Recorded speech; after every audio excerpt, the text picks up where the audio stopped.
बड़ा सवाल है हमारे सामने, केजरीवाल रोकेंगे मोदी का विजय रथ? अगर एग्जिट पोल के नतीजे सही में तब्दील हो गए तो कम से कम इतना समझ में आ जाएगा कि जो केजरीवाल ने नारा दिया था 5 साल केजरीवाल, वो उस पर खरे भी उतरे हैं।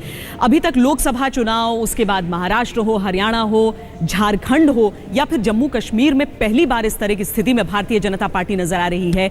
उसके बाद दिल्ली जो है ये बड़े झटके के तौर पर दिख रही है, क्योंकि एग्जिट पोल के नतीजे कहते हैं कि भारतीय जनता पार्टी जो पिछली बार दिल्ली में सबसे बड़ी पार्टी थी, वो इस दफा दूसरे नंबर पर खिसक रही है। खैर, दिल्ली की ये सूरत जो एग्जिट पोल में दिख रही है, लेकिन बिहार की बात क्या है? बिहार में जीतन राम मांझी मुख्यमंत्री हैं, लेकिन जेडीयू की आपको बाहर करने की बात जो बैठक अवैध ही है और अवैध करार किया गया है, उसमें कोई नेता चुने कि उपनेता चुने, किसको बहाल कर दे, किसको बर्खास्त कर दे, इसका कोई माने है? विधायक दल की बैठक बुलाने की अथॉरिटी कॉन्स्टिट्यूशनली है। नेता जो होता है सदन का वो मुख्यमंत्री होता है। तो मुख्यमंत्री अभी मैं हूँ, हमको राज्यपाल ने कोई बर्खास्त किया है क्या? तो जब बर्खास्त न किया है तो फिर दूसरा बर्खास्त करने वाला कौन है? वो राज्यपाल के यहाँ बोल सकते थे कि हमारा बहुमत है और हमको नया नेता चुनने का इजाज़त दिया जाए, तब ऐसी बात होती। तो उसका तो होगा फ्लोर पर हम लोग बहुमत साबित करेंगे। आप तैयार हैं कि फ्लोर के भीतर ही आप? निश्चित रूप में तैयार हैं हम लोग फ्लोर पर। लेकिन मुख्यमंत्री जी, उनके पास 97 विधायक आ जाए और बहुमत उन्होंने दिखाने की 5 दिन से फ्रॉड करके लोगों से दस्तखत ले रहे थे। वो तो 97 किए सो गलत किए, वो तो 111 भी कर सकते थे वो। इसलिए उनका प्री प्लान था। वो 3 साल से व्यग्र भारत, 3 महीना से व्यग्र भारत थे, सत्ता से बाहर नहीं रह सकते थे। ये उन्होंने शो किया और आज ये हो गया। अगर किसी दूसरे को भी अगर प्रपोज करते तो हम समझते उन्होंने सारी माने ताज की बात हुआ, अपने ऊपर जो होने वाला नहीं है, बस चलिए हो गया। मुख्यमंत्री जी, एक सवाल और है कि क्या आप फ्लोर पे बहुमत के लिए आप बीजेपी से मदद लेंगे? हमने तो अभी कह दिया है आपको। अब मदद किसका होगा, क्या होगा, उससे कोई मतलब नहीं, आगे की बातें हो।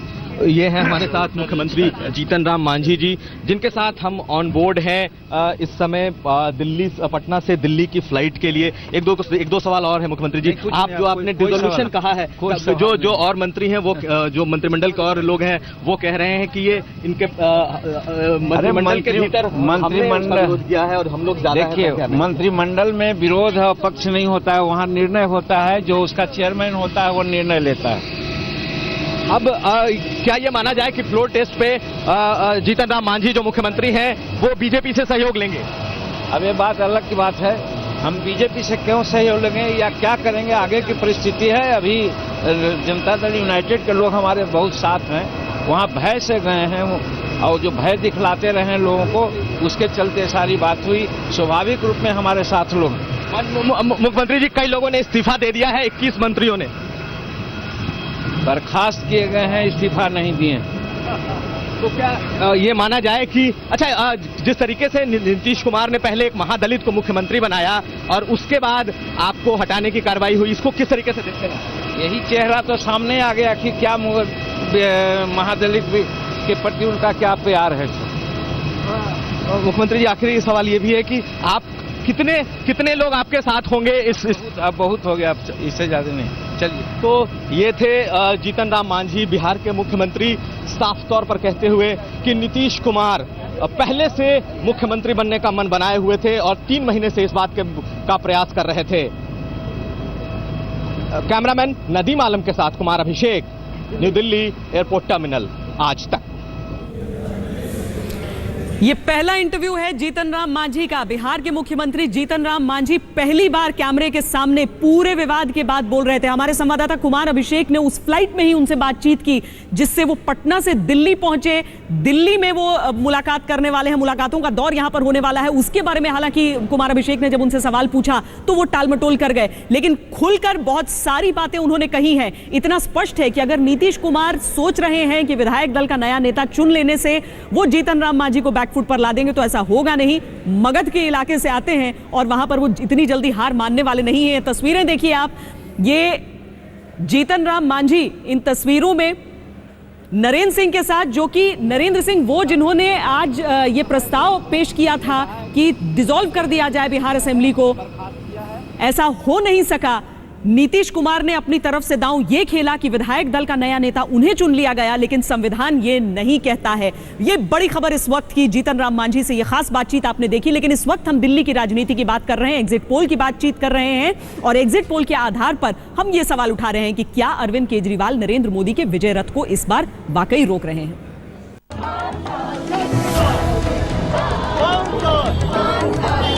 आम आदमी पार्टी का ये चुनावी कोरस दिल्ली की सियासत का सच बनता दिख रहा है। पिछली बार 49 दिन की अल्पमत सरकार और इस बार पूरे बहुमत के साथ केजरीवाल के सपनों की सरकार। ऐसा चुनाव बाद हुए सर्वेक्षणों के रुझान से पता चलता है। चुनावी दमखम दिखाने के बाद दिल्ली की सत्ता में केजरीवाल की वापसी पूरे दल बल के साथ होती दिख रही है। दिल्ली के इस सियासी सच का अक्स दिखाते वो आंकड़े भी हम आपको दिखाएंगे, मगर उससे पहले बात चुनावी मुकाबले में शह और मात की। मैं दिल्ली के विकास की बात, एक की शह और दूसरे की मात तो होना तय ही था। दिल्ली चुनाव से यह भी साबित हो जाएगा कि मोदी लहर और इस पर सवार बीजेपी का विजय रथ रोकने का मादा अरविंद केजरीवाल में है या नहीं। और ऐसा रुझान चुनाव बाद हुए सर्वेक्षणों से साफ दिख रहा है। अगर इंडिया टुडे सीसरो के एग्जिट पोल के नतीजों की माने तो आम आदमी पार्टी को 38 से 46 सीटें मिलती दिख रही हैं, जबकि बीजेपी 19 से 27 सीटों पर सिमटती नजर आ रही है, जबकि कांग्रेस के खाते में महज 3 से 5 सीटें जाती दिख रही हैं। हम आपको बता दें कि ये सिर्फ रुझान है, मगर दिल्ली का सियासी मूड समझने के लिए काफी है। मैं समझती हूँ कि हमको 10 तारीख तक वेट करना चाहिए और 10 तारीख के फैसले तक वेट करना चाहिए। मैं आशा करती हूँ कि ये पॉजिटिव होगा बीजेपी के लिए और ये चेंज होगा। तो आओ इंतजार करें और इसको फाइनल नहीं समझे किसी सर्वे को भी। अगर ये आंकड़े 10 फरवरी को ठीक वैसे ही सच साबित हुए जैसे कि दिल्ली की जनता ने अपनी पसंद पर मुहर लगाई है, तो केजरीवाल दिल्ली के मुख्यमंत्री दूसरी बार बनते दिख रहे हैं। सीएम की दौड़ में अपनी पुरानी सहयोगी और बीजेपी की तरफ से मुकाबलेदार किरण बेदी को बहुमत से पराजित करते हुए। इसके आसार सिर्फ इंडिया टुडे सीसरो ही नहीं, दूसरे टीवी चैनलों के सर्वे में भी साफ दिख रहे हैं। इंडिया टीवी के सर्वे में आपको अधिकतम 43 और बीजेपी को 33 सीटें मिल रही हैं, जबकि एबीपी के एग्जिट पोल में आपको 43, बीजेपी को 26 सीटें मिलती दिख रही हैं। ये वही आंकड़ा है जिसकी चाहत किरण बेदी भी अपनी हर जनसभा में जाहिर कर रही थी, और केजरीवाल भी। स्थिर और मजबूत सरकार के लिए दिल्ली को है बस बहुमत की दरकार। भारतीय जनता पार्टी गाली गलौज करके चुनाव लड़ती है। आम आदमी पार्टी मुद्दों की राजनीति करती है, विकास की राजनीति करती है, भ्रष्टाचार खत्म करने की राजनीति करती है। हम कहते हैं हम दिल्ली से रिश्वतखोरी बंद करेंगे, वो कहते हैं कि केजरीवाल नक्सली है।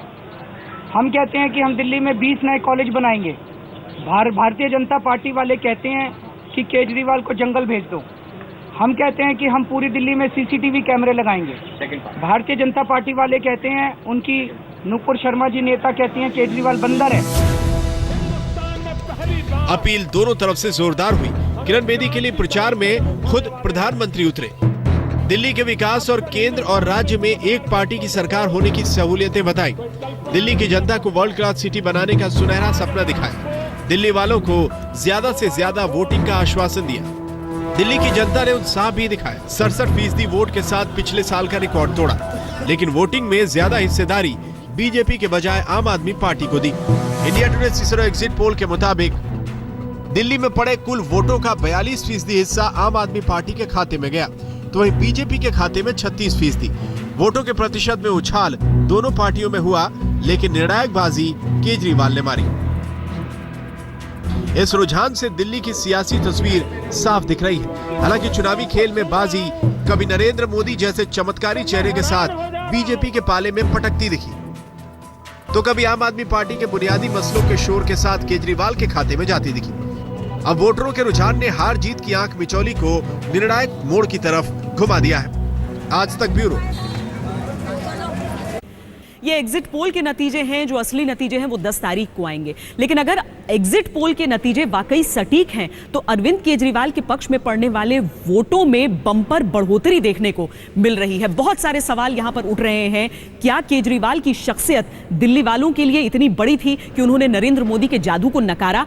जहां लोकसभा में भारतीय जनता पार्टी एक एक सीट पर जीत दर्ज करने में कायम थी, उसके लिए मुमकिन हुआ था। क्या आम आदमी पार्टी विधानसभा चुनावों में लोगों के दिल पर पूरी तरीके से राज करने में कामयाब हो गई?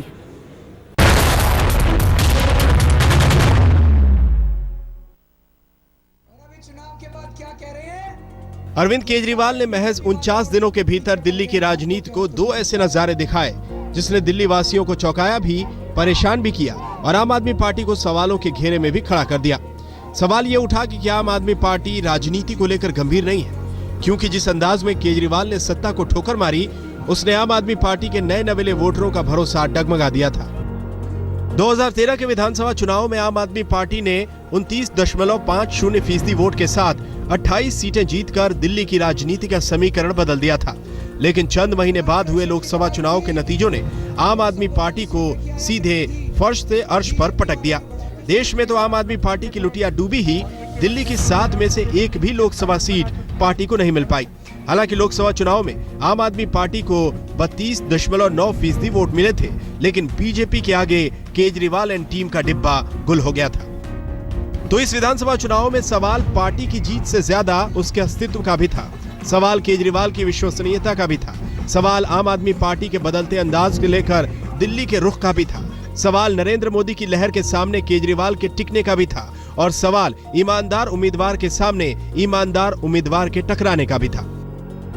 किरण बेदी जी के नेतृत्व में चुनाव लड़ने का जो हमारा निर्णय है, ये निश्चित ही भारतीय जनता पार्टी को विजय दिलाएगा। किरण जी 60 कृष्णानगर सीट से चुनाव लड़ेगी, ये भी पार्टी ने आज फैसला किया है। एग्जिट पोल के नतीजे बता रहे हैं कि केजरीवाल ने सारी चुनौतियों को पार कर लिया। मुकाबले से कांग्रेस की गैर मौजूदगी ने मुस्लिम मतदाताओं को आम आदमी पार्टी की तरफ जोड़ा, तो हाशिए पर पड़े निम्न वर्गीय लोगों ने केजरीवाल के 49 दिनों के कार्यकाल को भरोसे लायक माना और बिजली पानी जैसे बुनियादी मसलों की बात करने वाले केजरीवाल को अपना नायक माना। दिल्ली में रिश्वतखोरी बंद कर दी थी उन दिनों में, महंगाई बंद कर दी थी उन दिनों में, सब्जियां सस्ती थी। मैं एक एक सब्जी के ऊपर नजर रखा करता था कि गरीब आदमी कभी पिस न जाए। खाने पीने की चीजें भी सस्ती थी, बिजली के दाम आधे कर दिए थे, पानी मुफ्त कर दिया था दिल्ली में। फिर अपने पास पूर्ण बहुमत नहीं था, कांग्रेस वाले काम नहीं करने दे रहे थे, इसलिए इस्तीफा देना पड़ा। जबकि बीजेपी के बड़े नेता बड़ी रैली में उलझे रहे। जानकारी ये भी मार रहे हैं कि प्रधानमंत्री के रूप में मोदी का केजरीवाल पर सीधा वार मतदाताओं के बड़े वर्ग को रास नहीं आया। उन्हें लगा कि पीएम को दिल्ली जैसे छोटे राज्य की जंग में इस तरह नहीं कूदना चाहिए था। भारतीय जनता पार्टी जनता के दिलों में इतना प्यार और विश्वास कैसे बना पाई है? भाइयों बहनों, जो देश का मूड है वही दिल्ली का मूड है। जो देश चाहता है वही दिल्ली चाहता है। फिलहाल एग्जिट पोल के नतीजे अरविंद केजरीवाल को नायक करार दे रहे हैं, लेकिन आंकड़ों की असल मोहर 10 तारीख को ही लगेगी और उस दिन केजरीवाल एंड टीम को बहुमत मिला तो दिल्ली की राजनीति को नया संदेश होगा, जिसके नतीजे दूरगामी होंगे। तमाम एग्जिट पोल के मीटर केजरीवाल को दिल्ली का ताज पहना रहे। अगर ये अनुमान नतीजों की जगह ले ले तो दिल्ली में एक बार फिर आम आदमी पार्टी की सरकार बनेगी। एग्जिट पोल के नतीजों के सच होते ही प्रधानमंत्री नरेंद्र मोदी का विजय रथ थम जाएगा। बीजेपी के अजय अश्वमेघ घोड़े को हस्तिनापुर की धरती में केजरीवाल थाम लेंगे। वित्त मंत्री जी कह रहे हैं, आज देश के वित्त मंत्री अरुण जेटली ने कहा कि केजरीवाल रंगे हाथों पकड़ा गया है। मैं वित्त मंत्री जी को कहना चाहता हूं, वित्त मंत्री जी, सरकार आपके हाथ में है, दिल्ली पुलिस आपके हाथ में है, आईबी आपके हाथ में है, इनकम टैक्स आपके हाथ में है। वित्त मंत्री जी, आपके पास हिम्मत है तो मेरे को गिरफ्तार करके देख लो। मोदी ने अपना विजय रथ लोकसभा चुनाव में जीत के साथ शुरू किया था। कांग्रेस मुक्त भारत के नारे से शुरू हुआ ये विजय घोष महाराष्ट्र में चला, सभी सियासी दुश्मन धराशायी हुए। हरियाणा में भी वही कहानी दोहराई गई। झारखंड को तो पार्टी ने पहले से ही जीता हुआ मान लिया था। मोदी का जादू सिर चढ़कर बोल रहा था। विजय रथ जम्मू कश्मीर में भी खूब चला। राज्य में धमाकेदार एंट्री के साथ बीजेपी दूसरे नंबर की पार्टी बनी। जम्मू कश्मीर में ये जीत किसी कमाल से कम नहीं थी, लेकिन दिल्ली में मोदी का रथ थमता नजर आ रहा है। केजरीवाल का जादू दिल्ली वालों के सिर चढ़कर बोला। एग्जिट पोल के आंकड़े सच साबित हुए तो ये बीजेपी के लिए जबरदस्त झटका होगा। जाहिर है इसका असर आने वाले 2 राज्यों के चुनाव में दिखेगा। बिहार और उसके बाद उत्तर प्रदेश में विधानसभा चुनाव होने हैं। बीजेपी के लिए इससे भी ज्यादा बड़ी बात यह है कि अगर ये आंकड़े सच हो गए तो ये मिथक टूट जाएगा कि मोदी फिलहाल अजेय है।